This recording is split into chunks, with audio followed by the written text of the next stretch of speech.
ప్రభుత్వం నుండి వచ్చే ప్రతి రూపాయి మీ జేబులోకి వెళ్ళాలి, ప్రతి గింజ మీ కడుపులోకి వెళ్ళాలి, ప్రతి ఆడపడుచు సౌభాగ్యంగా ఉండాలి, ప్రతి ఇల్లు ఆనందంతో వెళ్ళిపోవాలి. ఇవి మాకున్న కోరికలు, మాకున్న ఆశయాలు. ఇక మా ఆవేశం అంటారా? అవునండి, మేము కాలర్లు అట్టుకుంటాం. ఎవరి దగ్గర అనుకుంటున్నారు? ప్రభుత్వం దగ్గర కోట్లకు కోట్ల కాంట్రాక్టులు దొబ్బి నాణ్యమైన రోడ్డే నీతి తక్కువ కొడుకుల కాలర్లే కాదు కదా, అవసరమైతే గొంతట్టుకుంటాం. ₹1,00,000 ప్రభుత్వ రుణంలో 70,000 నీకు ఇచ్చి 30,000 నొక్కేసే చెత్తనా కొడుకులు కాలర్ కొట్టైనా మొత్తం డబ్బు ఇప్పిస్తాం. మన కడుపు నింపే రేషన్ దగ్గర నుండి అవ్వాతాతలకు రావాల్సిన పెన్షన్ వరకు ఎక్కడ తేడా వచ్చినా తోలు తీసేస్తాం. అంతేగాని అమ్మ ఏంటూ ఏనా కొడుకుల మోకరలో ఆ కాలు పిసుకుతూ కూర్చోం. మాకుండే ఆవేశం కోపం మీకు కూడా ఉంటుంది, కానీ అలవాటు పడిపోయాం. రోడ్డు పోకపోతే పోన్లే సర్దుకొని వెళ్ళిపోదాం అని అలవాటు పడిపోయాం.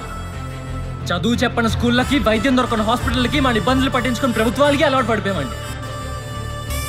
కాదు కాదు కాదు కాదు అలా అలవాటు పడిపోయేలా చేశారండి. మనం సర్దుకుపోతున్నాం. ఎందుకు సర్దుకోవాలి? ఇవి మన హక్కులు, మనం అడగాలి. మనం అడగడానికి అలవాటు పడితేనే వాళ్ళు ఒళ్ళు దగ్గర పెట్టుకుని పని చేయడానికి అలవాటు పడతారు. నేను అడుగుతాను, నా పిల్లల కోసం, నా కుటుంబం కోసం, నా ఊరి కోసం. మీరు అడిగే వరకు నేను అడుగుతూనే ఉంటాను. మీ ఊరి కమిటీ కుర్రోళ్ళు అడుగుతూనే ఉంటారు. జై హింద్.